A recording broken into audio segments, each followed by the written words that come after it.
नमस्कार students and friends. आज मैं आपके लिए जो वीडियो लेके आया हूँ या जो मैथ का टॉपिक लेके आया हूँ उसका एक वीडियो का पार्ट मैं पहले बना चुका हूँ, जो 40 मिनट्स के आसपास का मैं पहले बना चुका हूँ। और उस वीडियो का जो टॉपिक है वो इंटीजर्स है। उसके अंदर मैंने आपको इंटीजर्स का इंट्रोडक्शन दिया और कुछ बेसिक टर्म्स उसमें आपको बताया जो बहुत ज़रूरी होते हैं किसी भी प्रकार की कैलकुलेशन करने के लिए। और ये कोई ज़रूरी नहीं है कि वो अलजेब्रा ही हो, वो ट्रिग्नोमेट्री भी है और ज्योमेट्री में के अंदर भी, मतलब हर प्रकार के जो टर्म्स हैं कैलकुलेशन के, उसमें आपके लिए वो बहुत इंपॉर्टेंट है और बहुत काम आने वाले हैं। इसलिए मैं आपसे चाहूँगा कि इस पार्ट को देखने से पहले आप वो वाला पार्ट ज़रूर देखिएगा। और उस फर्स्ट वाले पार्ट का लिंक मैं इसके डिस्क्रिप्शन बॉक्स में दे चुका हूँ, इसलिए इस पार्ट को समझने से पहले उस पार्ट को जरूर देखिएगा। और जिसने देखा है वो प्लीज आगे देखेंगे कि अब मैं इसमें आपको बताने जा रहा हूं इंटीजर्स के प्रॉपर्टीज के बारे में। ठीक है, प्रॉपर्टीज ऑफ इंटीजर्स। इंटीजर्स का इंट्रोडक्शन देने की जरूरत नहीं है, ऑलरेडी मैं उसको एक पार्ट में आपको बता चुका हूं। सो आगे बढ़ते हैं। पहली प्रॉपर्टी है कम्यूटेटिव प्रॉपर्टी। ये जो प्रॉपर्टीज मैं आपको बताने जा रहा हूं, ये प्रॉपर्टीज सिर्फ इंटीजर्स पर ही नहीं लगती, सभी पे लगती है। चाहे वो नेचुरल नंबर्स हो, होल नंबर्स हो, फ्रैक्शंस हो, रैशनल नंबर्स हो और इंटीजर्स हो, सब पर। बट सब पर ये अपना जो काम करती हैं वो डिफरेंट होता है। तो इस पर कहां पर वो कितना ये एप्लीकेबल है, कितना एप्लीकेबल नहीं है, अब ये हमें देखनी कि ये प्रॉपर्टीज इंटीजर्स में कहां कहां एप्लीकेबल हैं। ठीक है, तो सबसे पहले आते हैं हम कम्यूटेटिव प्रॉपर्टी के अंदर। कम्यूटेटिव प्रॉपर्टी क्या है? कम्यूटेटिव प्रॉपर्टी आपको कहती है कि आप जो भी मैथमेटिकल या अलजेब्रा का कोई भी ऑपरेशन इस पे यूज कर रहे हैं, चाहे प्लस माइनस मल्टीप्लाई डिवाइड कुछ भी, जिन दो इंटीजर्स पर आप अप्लाई कर रहे हैं, अगर आप उनकी पोजीशन चेंज कर दो, ठीक है, उनकी पोजीशन चेंज करने के बाद क्या आंसर सेम आता है? अगर आंसर सेम आता है तो ये एप्लीकेबल मानी जाती है, और नहीं आता है तो एप्लीकेबल नहीं मानी जाती है। तो सबसे पहले हम एडिशन में देखते हैं। ठीक है, एडिशन में a प्लस बी क्या इक्वल होगा b प्लस a के? कोई दो इंटीजर ले लेते हैं, मान लीजिए हमने ले लिया 8 प्लस 4। ठीक है, तो यहां पर क्या बनेगा? 4 प्लस 8। दोनों ही रूप में ये क्या आएंगे आपके पास? 12 आ जाएगा ना। अब दोनों कंडीशन में, अब इनमें से कोई, अगर मैं इसको यहीं से हटाता हूं, ठीक है, और यहां पर आपको दूसरे प्रकार के इंटीजर्स लेता हूं, कोई पॉजिटिव नेगेटिव ले लेता हूं। सपोज ये प्लस का 8 लिया हमने और ये माइनस का 4 लिया, तो यहां पर a को हमने पॉजिटिव 8 लिया, यहां पर हमने पॉजिटिव 8 लिया, b को -4 लिया, b को -4 लिया। ठीक है, तो इनकी कैलकुलेशन क्या कहेगी? ये कहेगी +8 -4 +8, और दोनों ही कंडीशन में +4 दोनों तरफ आया। अब ये हमने कैसे किया? इसके लिए आप इसी टॉपिक का फर्स्ट पार्ट जरूर देखना, क्योंकि वहां पर ये समझाया है कि ये किस प्रकार से दो साइन सिंगल बन जाते हैं और कैसे इनका हम प्लस माइनस क्या करते हैं। इसीलिए मैंने कहा बहुत इंपॉर्टेंट टर्म्स हम वहां पे डिस्कस कर चुके हैं, अब आगे बढ़ चुके हैं। तो यहां पर +4 तो आपको क्या दिखाई दिया? इन एडिशन ये एप्लीकेबल है, कोई भी दो इंटीजर्स लोगे ये एप्लीकेबल है। ठीक है, सब्ट्रैक्शन में देखते हैं एप्लीकेबल है या नहीं। एप्लीकेबल है इसीलिए यहां इक्वल का साइन लगा है। वैसे तो मैंने सभी में इक्वल का साइन लगाया है, कहां काटना पड़ेगा वो आपके साथ साथ में अब आगे बढ़ूंगा। ठीक है, मान लीजिए यहां पर भी हम दो इंटीजर्स लेते हैं, 8 - 4, और यहां लिया 4 - 8। 8 में से 4 गया 4, 4 में से 8 गया -4। इक्वल आया क्या? नहीं आया, इसलिए ये एप्लीकेबल नहीं है।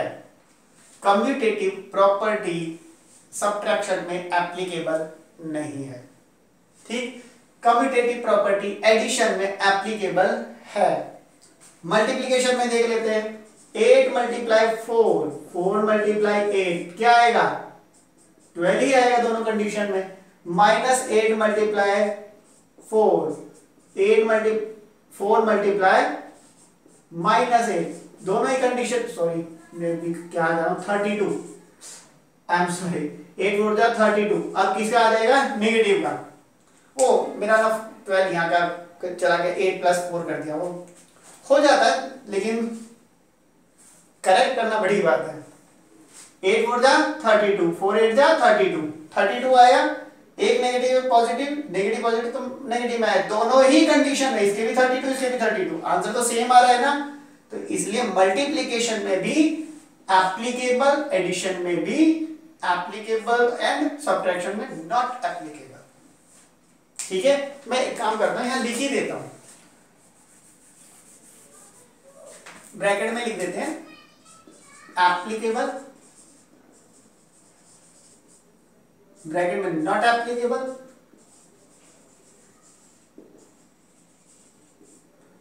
तो यहां पे एप्लीकेबल।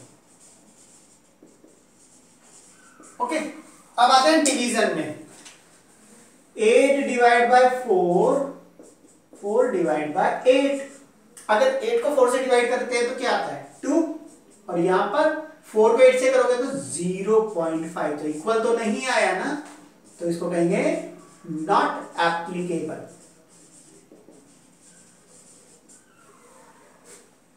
किस किस में एप्लीकेबल नहीं हुई कम्यूटेटिव प्रॉपर्टी?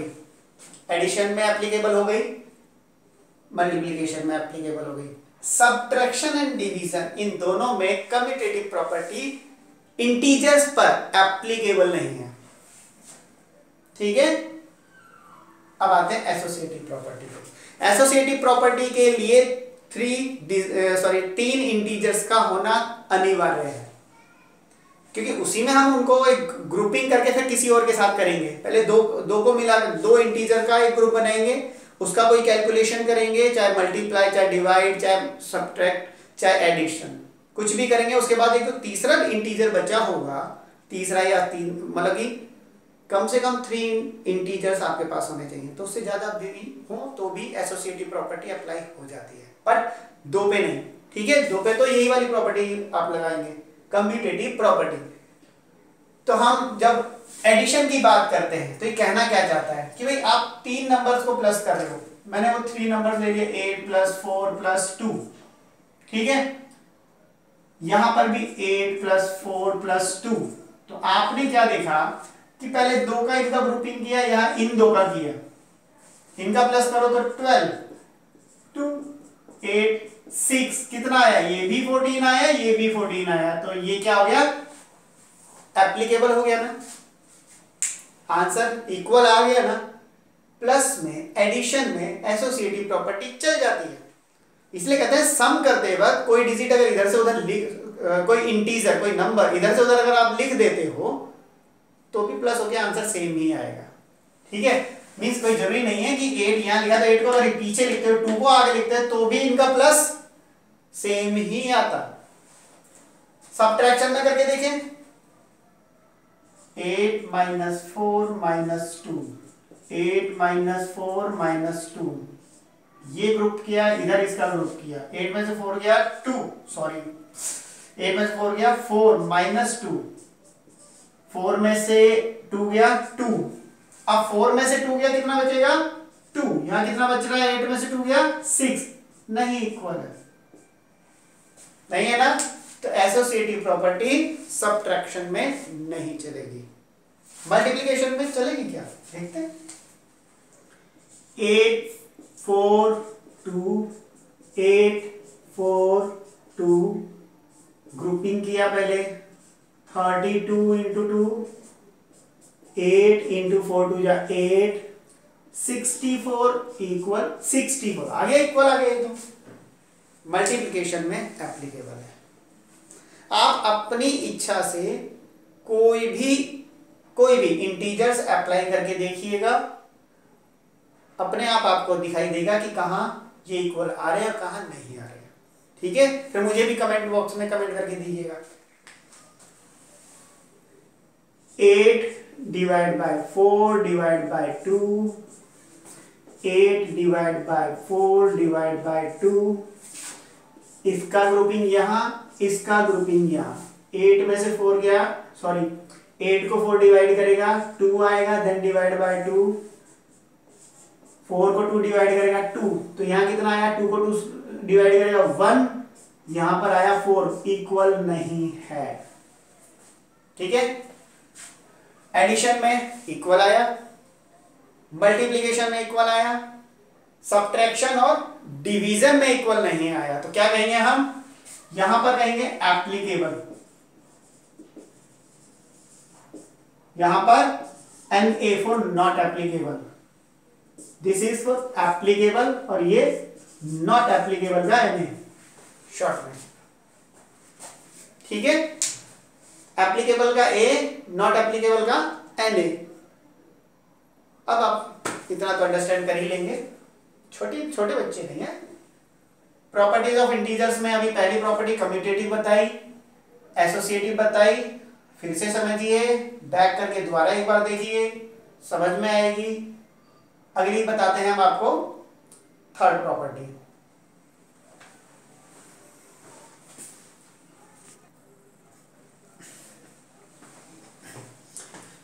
तो अब ये तीसरी प्रॉपर्टी है, third property is distributive property.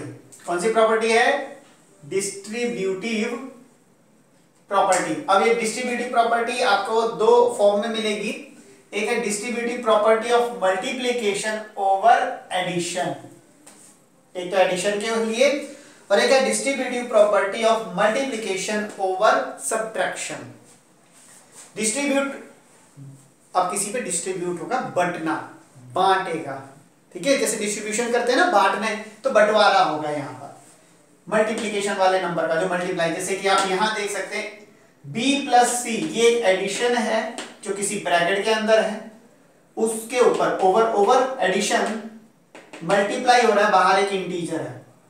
अब ये पूरे ब्रैकेट के साथ मल्टीप्लाई हो रहा है, तो अंदर इसका डिस्ट्रीब्यूशन कैसा होगा, इसका डिस्ट्रीब्यूशन है पहले ये a के साथ मल्टीप्लाई करेगा, देन ये c के साथ करेगा, और बीच का जो साइन है वो एज इट इज लगेगा।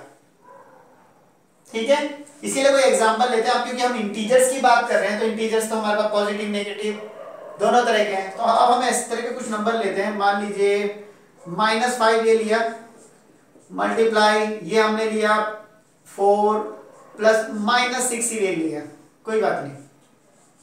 ठीक है, एक पॉजिटिव नंबर लिया, एक नेगेटिव नंबर लिया, पॉजिटिव और नेगेटिव के बीच में हमने प्लस का साइन लगाया, यानी दोनों सम के साथ यूज किए हैं, एक पॉजिटिव का एक नेगेटिव का, सम के साथ लिया यानी एडिशन के साथ लिया। बाहर एक और इंटीजर लिया जो मल्टीप्लाई हो रहा है। अब हमें करना क्या है, जो आगे वाला है वो दोनों के साथ मल्टीप्लाई में लिखा है, देखो a multiply b, then a multiply c, बीच में जो साइन है, बीच वाला साइन ध्यान रखना, बीच वाला जो साइन है वो लगेगा। तो यहां पर हमें कैसे लिखना है, जो a है, जैसे कि हमारा -5 है, उसको किससे मल्टीप्लाई करेंगे हम, पहले 4 से, फिर बीच का जो सेंटर में साइन है प्लस वो लगेगा, फिर -5 को किससे मल्टीप्लाई करेंगे, c से, c कौन है, -6। ठीक है, ये है distributive property of multiplication over addition. आपने ध्यान दिया हो तो बीच में इक्वल का साइन है, इक्वल तो तभी लगाया जाता है जब इक्वल हो। लेफ्ट साइड का और राइट साइड का क्या होना चाहिए, सॉल्यूशन सेम आना चाहिए। अगर दोनों का सॉल्यूशन सेम है, इक्वल वैल्यू रखते हैं, तभी तो इक्वल में रखे हुए हैं। देख, अब हम क्या करेंगे, प्रूफ करेंगे, इसे वेरीफाई करेंगे। क्वेश्चन भी आता है ना कई बार, इस तरह से आपके पास आएगा भी ऐसा ही कोई, और उसमें लिखा होगा वेरीफाई, कि इसको वेरीफाई करो। तो वेरीफाई कैसे करेंगे, एक तो इसका लेफ्ट हैंड साइड अलग ले लेना, इसका राइट हैंड साइड अलग ले लेना। तो लेफ्ट हैंड साइड का यहां जैसे कि आपके पास -5 है, मल्टीप्लाई जो भी यहां का है लेफ्ट साइड का वो लिखिए, और राइट हैंड साइड में राइट साइड का हिस्सा लिखिए, और बीच में एक लाइन लगा दीजिए। ठीक है, -5 मल्टीप्लाई -6। अब देखते हैं, पहले हम लेफ्ट हैंड साइड को सॉल्व करते हैं। ये -5 है, पहले हम ब्रैकेट को सॉल्व करें, यहां पर 4। अब हमने दो साइन का सिंगल साइन बनाना सीखा है वीडियो 1 में, उसको ध्यान से देखिएगा। मैं तो यही उम्मीद करके चल रहा हूं कि आप वो वीडियो देख चुके हैं, वो सीख चुके हैं। प्लस माइनस, माइनस का साइन, -5 मल्टीप्लाई, तो ये ब्रैकेट के अंदर आपके पास बचेगा 4 में से 6 नहीं जा सकता, तो 6 में से 4 जाएगा 2, साइन बढ़ेगा लगता है -2। ये ऐसा क्यों हुआ वो भी वीडियो 1 में है। मल्टीप्लाई में 5 2 जा 10, माइनस माइनस प्लस का, ये भी क्यों हुआ वो भी वीडियो 1 में है, इसलिए मैं आपको बता रहा हूं, वो काफी अहम वीडियो है। लेफ्ट हैंड साइड का 10 आया, यहां पर क्या आएगा आपका 5 4 जा 20, माइनस प्लस -20, ठीक है। 5 6 जा 30, माइनस माइनस प्लस का 30, फिर आपने आया -20 प्लस 30, तो आया प्लस का 10। तो आप देखेंगे left hand side equal right hand side, आया ना इक्वल, हो गया वेरीफाई। आपके पास ये फॉर्मूला वेरीफाई हो गया। ये फॉर्मूला, इसका मतलब जो हमारे सामने ये फॉर्मूला आया है ये सही है, इस पर हम जब भी चाहें इसको यूज कर सकते हैं, इसमें कोई गलती नहीं आएगी। अब आते हैं सबट्रैक्शन वाले पे एक बार, इसमें भी कोई और नंबर लेते हैं। मान लीजिए हमने यहाँ 6 लिया, मल्टीप्लाई में -3 -4, हमने ऐसा ही कुछ ले लिया, ठीक है। हम तीनों ही नंबर माइनस में ले लेते हैं, छोड़ो। ये हो गया -6 मल्टीप्लाई बी कौन था -3, तो -3 लिया, -6 मल्टीप्लाई -4 ले लिया, ठीक है। ए बी सी, ए की जगह पर -6, बी की जगह पर -3, सी की जगह पर -4। देखते हैं फिर वही से LHS RHS, बीच में लगा दी एक लाइन, इधर आते हैं -6 मल्टीप्लाई -3 -4, -6 मल्टीप्लाई ब्रैकेट में -3, ये माइनस +4, -6 और अंदर बचेगा +1, क्योंकि हम एक माइनस एक प्लस माइनस करते हैं, तो 4 में से 3 गया 1 बचेगा, साइन बढ़ेगा लगाते हैं, 6 1 जा 6, माइनस का 6 यहां आया। अब यहां क्या है -6 मल्टीप्लाई -3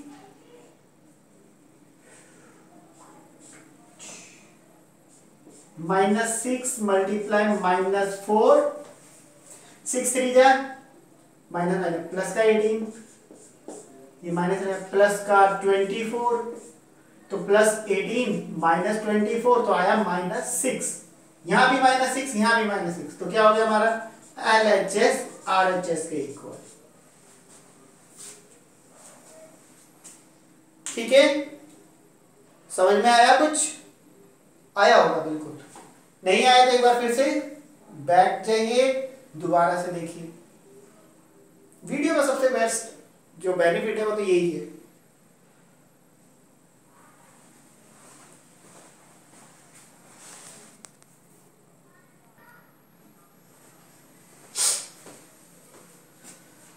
तो अब तक हमने इंट्रोडक्शन ऑफ इंटीजर्स कर लिए, प्रॉपर्टीज ऑफ इंटीजर्स कर लिए। अब हम कुछ एग्जांपल्स करेंगे, कुछ एप्लीकेशंस करेंगे हम उनकी, कि उनको यूज कैसे किया जाता है, किस तरह के कुछ सम्स होते हैं, थोड़े बहुत देख लेते हैं मोटे मोटे तौर पर। यहाँ पे मैंने 2 क्वेश्चंस यहाँ लिखे हैं, 2 तरह के। पहला क्या है, write down a pair of integers. हमें इंटीजर्स के 2 इंटीजर्स ऐसे चाहिए, क्योंकि 2 का एक पेयर बनाना है, तो 2 इस प्रकार के इंटीजर्स चाहिए हुज सम, जिसका सम -10 हो, जिसका सम 0 हो, जिन दोनों का डिफरेंस 7 हो। तो 3 अलग अलग आंसर करेंगे, तो मैं एक एक करके सॉल्व करने की कोशिश करूंगा। सबसे पहले आपके लिए इनका फर्स्ट का करूंगा। कहता है हमें 2 इंटीजर्स चाहिए, हम उन दोनों इंटीजर्स को, एक को a और एक को b बोल देंगे, ओके। उनका सम मांगा है, सम कितना होना चाहिए, -10 होना चाहिए, ठीक। फर्स्ट वीडियो में मैंने आपको बताया था कि किसी को प्लस करने या माइनस करने पे, कुछ भी करने पे किसी के पास नेगेटिव का साइन कब आता है, उसका नेगेटिव का साइन तभी आ सकता है जब दोनों को ऐड करते वक्त 2 कंडीशंस हैं, या तो दोनों ऐड हो, दोनों ही क्या हो, नेगेटिव की हो, तो साइन नेगेटिव आ सकता है, दोनों ही नेगेटिव हो, ठीक। और अगर एक नेगेटिव है एक पॉजिटिव है तो नेगेटिव का साइन तब आएगा जब ये वाला नेगेटिव वाला ग्रेटर हो,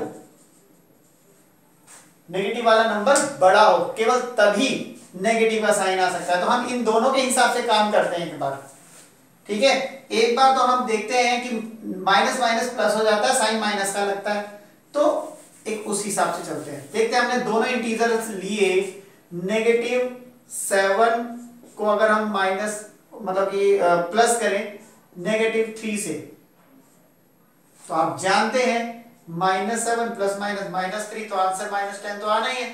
तो हमारे लिए एक पेयर हो गया -7 और -3 का, ठीक है, जिनका अगर हम प्लस करेंगे तो -10 आ जाएगा। दूसरा, चलो ये तो हो गया ऐड होने के बाद।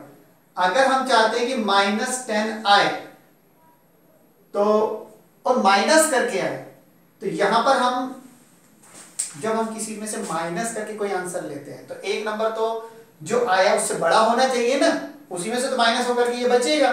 तो हमने यहां पे ले लिया 17, तो 17 में से कौन माइनस होना चाहिए? 7, तो दूसरा 7 होना चाहिए। अब क्या है कि दोनों के साथ साइन के बारे में बात करेंगे। नेगेटिव का साइन यहां लगाया तो नेगेटिव का साइन लगाना पड़ेगा, बड़े के साथ छोटे के साथ प्लस लगाना पड़ेगा, छोटे के साथ क्या लगाना पड़ेगा? पॉजिटिव। तो इससे हो गया एक नेगेटिव का 17, पॉजिटिव का 7 और इनका सम होगा -10। कैसे? -17 प्लस 7, जाहिर सी बात है -10 बचेगा, ठीक है। तो एक पेयर हो गया -7 -3, जिनको प्लस करने पे -10 आता है। एक हो गया -17 प्लस 7, जिनका माइनस करने पे -10 आता है। इसी तरह से आप कोई भी अब अंदाजा लगा के समझ के आगे बढ़ सकते हो, ठीक है। तो ये हमने देखा कि जब आपने दो माइनस के लिए हो और आपके पास कोई निशान साइन माइनस के साथ कोई आंसर आया हो, तो दोनों नेगेटिव होने चाहिए, ठीक है। या फिर एक माइनस का होना चाहिए, एक प्लस का होना चाहिए, तो ही कोई माइनस का आएगा। व्हेन, जब ये एक बड़ा हो बी से, जब आगे वाला नंबर बाद वाले नंबर से, मतलब माइनस वाला नंबर बड़ा होना चाहिए, तभी तो माइनस का साइन आएगा ना। तो ये हो गया। अब दूसरे वाला, सम 0 होना चाहिए। Second condition, some is 0। अरे भाई सम 0 है तो फिर a प्लस b 0 तभी हो सकता है जब दोनों में से, जैसे कि हम कहते हैं ना कि माइनस का, हमने प्लस का a लिया, उसमें से जब माइनस का a निकालोगे तभी तो 0 आएगा। दोनों ही नंबर सेम होने चाहिए ना, दोनों के दोनों। यानी कि अगर आपने प्लस का 5 लिया है तो उसको प्लस करो -5 से, तो आपका आएगा 0। वीडियो 1 में आपको बताया था 0 के बारे में, एडिटिव इनवर्स था वहां पे। वीडियो 1 देखेंगे, वहां पे आपको एडिटिव इनवर्स मिलेगा, जिसकी मदद से आपको समझ में आएगा कि ये कैसे किया है, ठीक। तो आप ले सकते हैं +3 -3 0, -7 + 7 0, एक प्लस का एक माइनस का, ये आपको पेयर लेने पड़ेंगे। तीसरा है आपका डिफरेंस की बात कर रहा है। थर्ड इज फॉर डिफरेंस, यानी a - b आपका आंसर आना चाहिए 7। यानी दोनों इंटीजर्स कुछ भी हो बट बाय बीच में माइनस का साइन हो, तो हम लगा सकते हैं 10 एंड यहां पर आपने लगा दिया माइनस के साथ प्लस का 3। अब देखो प्लस का क्यों लगाया भाई? क्योंकि 10 तो हमने ये भी पॉजिटिव लिया, ये भी पॉजिटिव। अब क्या प्लस का 10 प्लस माइनस 3, और 10 में से 3 जाएगा तो प्लस का 7 बचेगा ना। इसके अलावा एक और भी है, मान लीजिए 3 और यहां पर आपको होना चाहिए प्लस का 4, तो आपका तभी तो 7 आएगा। आप इसे ऐसे भी बना सकते हैं, प्लस कब आता है? जब माइनस यहां हो, तभी तो प्लस का बन सकता है ना। क्योंकि 3 में से माइनस किया माइनस का 4, क्योंकि 3 माइनस +4 तभी तो 7 बनता है। तो एक हो गया आपका 3 और एक आप ले सकते हैं -4। इन दोनों को अगर हम माइनस करते हैं, तो तो आंसर हमारा 7 आएगा। ठीक है, इधर आते हैं multiply. Determine the integer whose product with -1 a -22 37 और 0।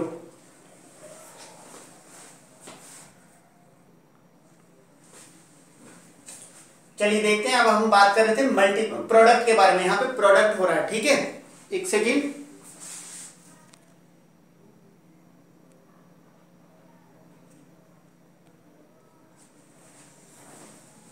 I am sorry.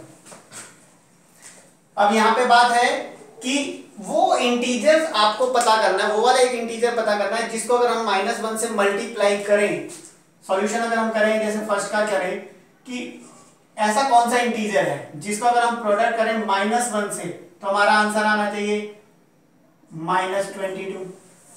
ठीक है, या फिर आना चाहिए 37, या फिर 0 आना चाहिए। यही है ना हमारे। तो हम इस पे आगे बात करते हैं कि अभी हम -22 पे लेते हैं। अगर हम इन्हें नहीं लेते तो पहली बात तो ये कि a को 1 को किसी से भी मल्टीप्लाई करते हैं। 1 इज मल्टीप्लिकेटिव आइडेंटिटी, वीडियो 1 में बताया हुआ है, मल्टीप्लिकेटिव आइडेंटिटी है। 1 को किसी से भी मल्टीप्लाई करोगे तो वही आता है, माइनस है तो माइनस लग जाएगा। और यहां कौन है -22, माइनस से माइनस घटा, a equals to 22। It means a को आपने -1 से मल्टीप्लाई किया तो माइनस ए तो आएगा ही आएगा ना। अब सेकंड वाले में आते हैं। बट ये आंसर क्या चाहते हैं कि इस इंटीजर की इधर पे कौन सा इंटीजर लें कि आपका आंसर ये ना आके क्या है 37। तो ठीक है, minus a equals to 37, then a equals to, इसका माइनस यहां चला जाएगा तो हो जाएगा -37। सेम थर्ड वाले में आ जाइए, a इंटू -1 इक्वल -a, तो आंसर कितना होना चाहिए 0। तो इसका माइनस यहां चला जाएगा, कितना हो जाएगा 0 is neither negative nor positive, तो ये तो 0 0 ही रह गया। अब देखिए a का कितना आया था 22 इंटू -1, तो -22 बनता है। a का यहां क्या आया -37 इंटू -1, पॉजिटिव 37। a कितना लिया 0 इंटू -1, तो 0। तीनों कंडीशन में हमारा सॉल्यूशन इस तरह से। ठीक है, इसे समझिएगा।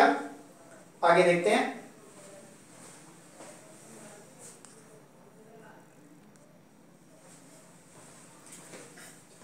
अब है कि find solution using suitable properties. अब आपके पास 1 2 3 4 5 सम्स हैं यहाँ पे। इसमें आपको जो प्रॉपर्टी सूटेबल लगती है, जो होनी चाहिए, वो लगानी है और फिर इनके सॉल्यूशंस निकालने हैं। सबसे पहले इस पे आते हैं। लास्ट जो तीसरी प्रॉपर्टी हमने करी थी वो करी थी डिस्ट्रीब्यूटिव प्रॉपर्टी। ठीक है, डिस्ट्रीब्यूटिव प्रॉपर्टी में भी यही था कि दो यहाँ पे मल्टीप्लाई, दो मल्टीप्लाई और यहाँ पे प्लस या माइनस था। तो वो था distributive property of multiplication over addition. तो ये ओवर एडिशन वाला है। और उसमें एक जो कॉमन था, जैसे कि आप देख सकते हैं इनमें ये दोनों कॉमन है, वो बिल्कुल बाहर था, फिर मल्टीप्लाई होके बाकी ब्रैकेट में थे, ब्रैकेट्स के अंदर। तो -36 ये हमने इसमें लिया। ठीक है, कौन सी प्रॉपर्टी लगाई हमने यहां पे bye distributive property, distributive property. तो हमने बाय डिस्ट्रीब्यूटिव प्रॉपर्टी लिखा। अब क्या करना है, -48 मल्टीप्लाई ब्रैकेट में 26 प्लस माइनस -36 -48 मल्टीप्लाई ब्रैकेट में 26 में से 36 तो जाएगा नहीं, तो 36 में से 26 जाएगा, बचेगा 10। बड़ा माइनस का था यानी नेगेटिव था, तो साइन नेगेटिव का लगेगा। अब 48 इंटू 10, 48 10 जा 480, दोनों नेगेटिव है तो आ गया पॉजिटिव का साइन। जब सेम साइन होते हैं तो साइन पॉजिटिव का लगता है। इसका हो गया। अब आते हैं इसमें, ये और ये देखेंगे मैंने लगभग एक ही जैसा 102 103, बस यहाँ पे 1 है, यहाँ 98 या कुछ और दूसरा नंबर हो सकता था, बट ये 1 वाले के लिए मैंने छोटी जगह छोड़ी, इसके लिए बड़ी जगह छोड़ी, इसलिए क्योंकि 1 से जब भी आए तो जैसा मैं यहां पर अभी रूल अप्लाई करने वाला हूं वैसा रूल नहीं अप्लाई करना। 1 आए सीधा मल्टीप्लाई करो, क्योंकि 1 से तो मल्टीप्लाई करके सेम आंसर वही आएगा ना। 102 1 जा 102 माइनस प्लस माइनस हो गया आंसर सीधा, इतना है। बट 1 के अलावा कुछ और हो, क्योंकि ये हमारा रूल है, मल्टीप्लिकेटिव आइडेंटिटी का रूल है, इसलिए ये लग गया। यहां पे हमने यूज किया मल्टीप्लिकेटिव आइडेंटिटी, ठीक है। अब हम शुरू सिंपल, यहां क्या करेंगे, यहां तो 1 नहीं है, यहां हम लगाएंगे -98, इसको लिखेंगे 100 प्लस 3, खोल सकते हैं ना इसे। अब एक मल्टीप्लाई में बाहर है और बीच में एडिशन है, तो क्या हो जाएगा, डिस्ट्रीब्यूटिव प्रॉपर्टी, किस पर, ओवर एडिशन। तो यहां पर हम -98 को मल्टीप्लाई करेंगे पहले 100 से, फिर बीच में जो साइन है वो लगाएंगे, फिर -98 को मल्टीप्लाई करेंगे आपकी बार 3 से। तो ये कौन सा यूज किया हमने, डिस्ट्रीब्यूटिव प्रॉपर्टी, ठीक है। अब 98 को 100 से मल्टीप्लाई करेंगे तो बनेगा 9800, माइनस ये प्लस तो ये माइनस का 9800, ठीक है। 98 को 3 से मल्टीप्लाई करेंगे तो कितना आएगा, 294, 3 8 जा 24, कैरी 2, 3 9 जा 27, 29, ये आ गया माइनस का और बीच में प्लस, -9800 प्लस माइनस माइनस 294, 9800 में से, अब क्योंकि ये भी माइनस है ये भी माइनस है, इनको तो अब क्या करना है, ऐड ही करना है। तो आपके पास आएगा इनका addition 94 carry 1 10094, minus minus plus, sign minus का, साइन वैसे हम बड़े का लगाते हैं, माइनस तो इसलिए बोल दिया क्योंकि दोनों के पास माइनस था, ठीक है। ये कैलकुलेशन में क्या मिस्टेक है, सॉरी मिस्टेक ना हो प्लस माइनस वाली, या इनका ऐड करना है क्या करना है, ये वीडियो 1 में मैंने बताया है, तो प्लीज उसको जरूर देखिएगा। इसमें आते हैं, यहां 103 के लिए 100 प्लस 3 लगाया था, यहां आप यूज कर सकते हैं 29 के लिए, जैसे -29 है तो -30 प्लस 1 लिख सकते हैं आप, हो गया। इसके लिए -17 एक बार मल्टीप्लाई होगा -30 से, बीच में प्लस है, फिर -17 मल्टीप्लाई होगा 1 से, 17 3 जा 51 और 0 0 माइनस माइनस प्लस का साइन, 17 1 जा 17 प्लस 510 प्लस माइनस -17, 17 अगर माइनस कर दे तो 493, बड़ा प्लस का है, प्लस का 493, ठीक है। अब देखिए यहां तक हमें कुछ ना कुछ ऐसा मिल रहा था कि हमें प्रॉपर्टी जैसा दिख रहा था, ठीक। अब यहां पर क्या है, यहां पर भी हमें कुछ कॉमन दिखा, बट यहां पर इसके साथ कुछ मल्टीप्लाई में, बट यहां कुछ मल्टीप्लाई में है नहीं, है ना। दोनों के पास तो कुछ मल्टीप्लाई में होना चाहिए ना, यहाँ दो नंबर 2 इंटीजर्स मल्टीप्लाई में है, यहाँ पर एक सिंगल ही है, दूसरा तो कोई इंटीजर्स भी नहीं है, इंटीजर ही नहीं है मल्टीप्लाई के लिए। तो ऐसी कंडीशन में हम खुद एक नंबर कोई उसके साथ मल्टीप्लाई में लिखेंगे। अब आप देखिए वो नंबर क्या होगा जिससे कि इसकी आइडेंटिटी खत्म ना हो, ये 57 का 57 ही बना रहे, और वो है आपके पास मल्टीप्लाई में 1, क्या है 1, ठीक है। अब आप दोनों को देखिए, 57 यहां भी है, 57 यहां भी है, अब कुछ डिफरेंस दिख रहा है आपको, ये नेगेटिव का ये पॉजिटिव का है, ठीक है। तो हम क्या करेंगे, 57 पॉजिटिव वाला बाहर लेंगे, अंदर किस किस को रहने देंगे, पॉजिटिव का निकाला तो यहाँ कुछ नहीं बचेगा, तो इसका बचाएंगे यहाँ पे -1 मल्टीप्लाई में -19 अभी भी है और यहाँ पर सिर्फ प्लस का 1 बचेगा। क्या कर फिर से समझिए, 57 बाहर निकल गया, यहाँ पे 1 बच गया। 57 निकाला है पॉजिटिव का, तो इसका नेगेटिव तो अंदर ही रह जाएगा ना, उसको नेगेटिव को शो करने के लिए वहां पे 1 लगाना पड़ेगा। -19 भी अभी भी यहीं पे है। अब 57 या फिर एक और मैं आपको दिखाता हूं, एक और उस पर आप फोकस कर सकते हैं। एक सेकेंड,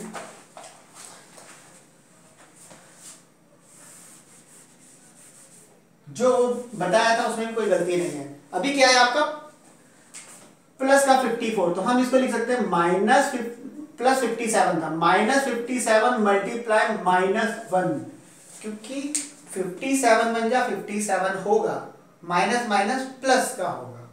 अब हमारा काम हो गया, ये भी नेगेटिव ये भी नेगेटिव, हमने यही दोनों ले लिए। -57 पूरा ही बाहर निकाल लिया, अंदर कौन बचा -19 और यहाँ प्लस -1।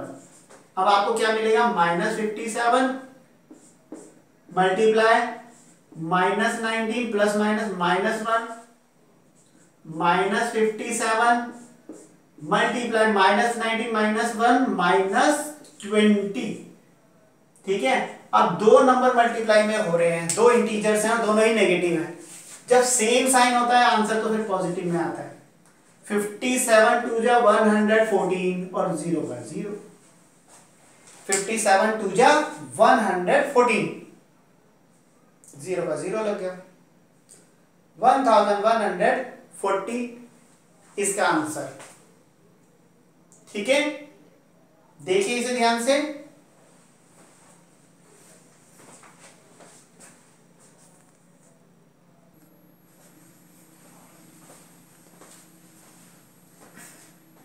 अब ये एक प्रकार का वर्ड प्रॉब्लम तो आपके सामने है।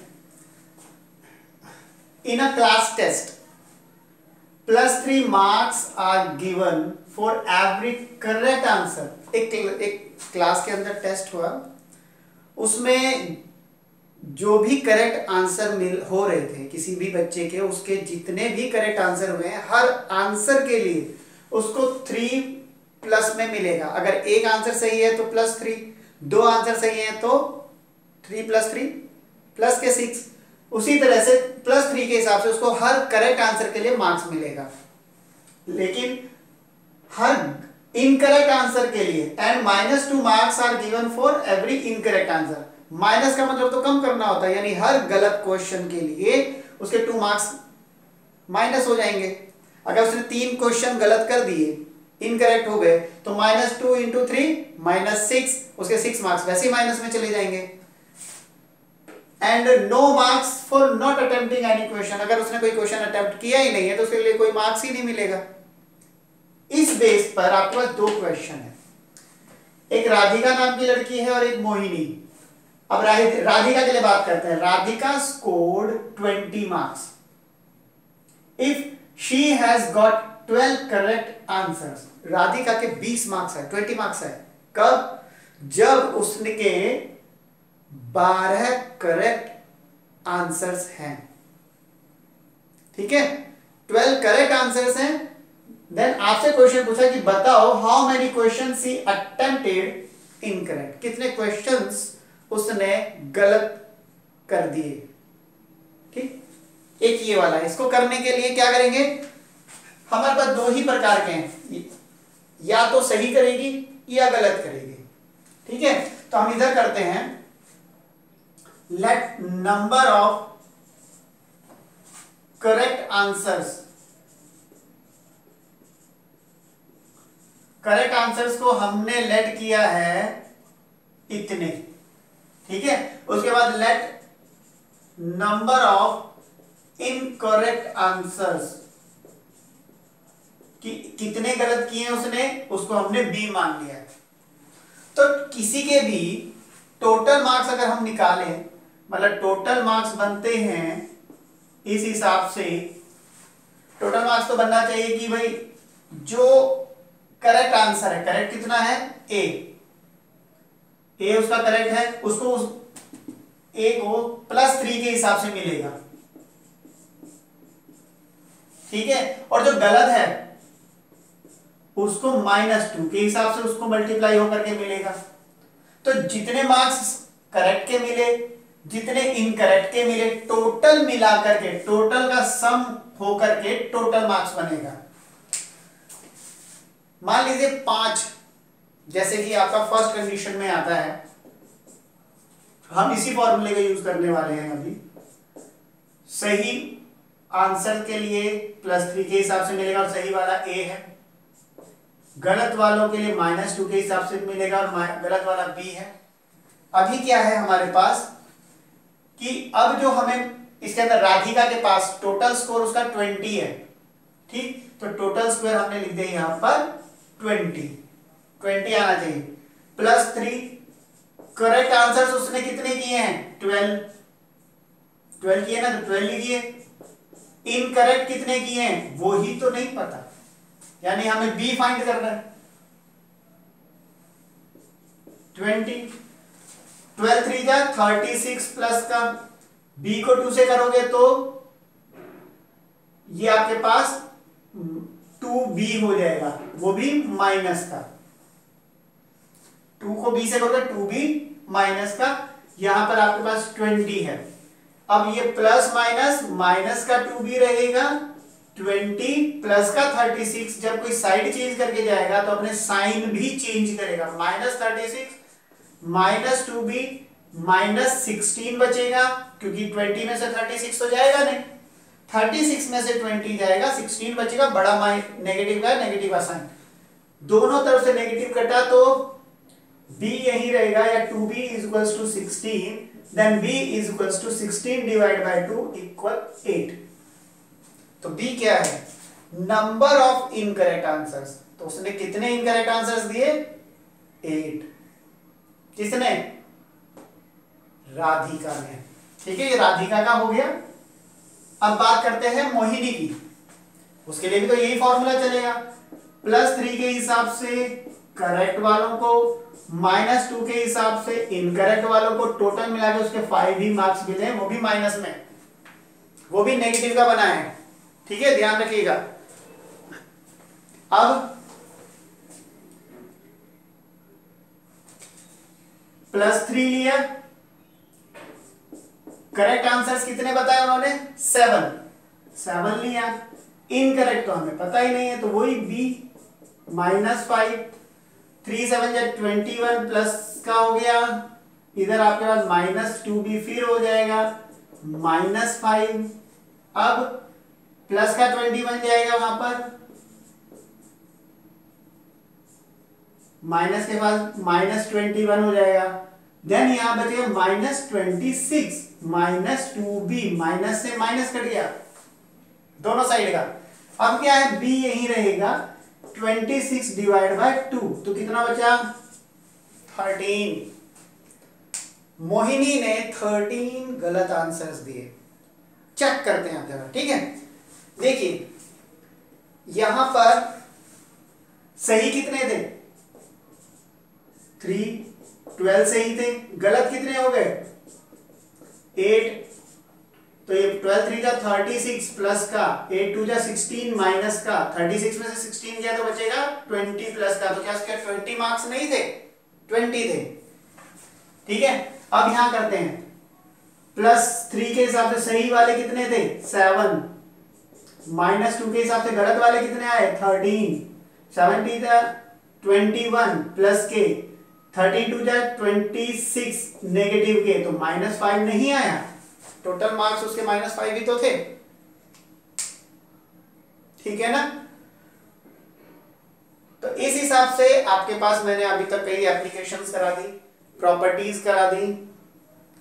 देखिए कोई भी टॉपिक मैं कराऊं, चाहे कोई भी कराए, कोई टीचर कराए, कोई भी गुरु कराए, वो अपनी तरफ से ये कोशिश करते हैं कि ज्यादा से ज्यादा बताएं, लेकिन 100% कोई नहीं बता पाता, कोई भी, ये ट्रूथ है, कोई भी 100% आपके दिमाग में नहीं डालेगा। तो इसके लिए भाई आपको 100% आए या उससे ज्यादा आए या कुछ भी, उसके लिए आपकी खुद की मेहनत है। इन कंसेप्ट का जितने ज्यादा आप किसी प्रॉब्लम को सॉल्व करने में लगाओगे, जितनी ज़्यादा प्रॉब्लम्स आप सॉल्व करोगे आपके सामने उतना ही ज़्यादा ये क्लियर होंगे। ठीक है, हम कुछ ही आपको एग्जांपल्स दिखा सकते हैं, कुछ चीज़ें आपके सामने सॉल्व कर सकते हैं, सारा नहीं कर सकते, सारी बुक्स नहीं कर सकते, अधिक से अधिक प्रैक्टिस। ये मैथ्स ही एक ऐसी चीज़ है जिसमें आप जितनी ज़्यादा प्रैक्टिस करोगे उतने ही ज़्यादा निखर के आओगे। ठीक है, तो आज का ये वीडियो यहीं ख़त्म होता है और ये टॉपिक भी यहीं हम ख़त्म करते हैं। ध्यान रहे, ये आपको तभी ज़्यादा समझ में आएगा जब इसका फर्स्ट पार्ट आपने देखा होगा, और फर्स्ट पार्ट का लिंक मैं इसके डिस्क्रिप्शन बॉक्स में दे दूंगा, और मुझे कमेंट करके भी बताइएगा कैसा लगा। और अगर इसके अलावा कोई और टॉपिक जो आपको परेशान करता हो, जो आपको समझ में ना आता हो, मुझे कमेंट बॉक्स के अंदर ज़रूर बताइएगा। मैं कोशिश करूँगा उस टॉपिक को लेकर के आऊँगा, और जितना सिंपल वे में आप सबको समझा सकूँ उतना सिंपल वे में आपको समझाऊँगा। Thank you very much.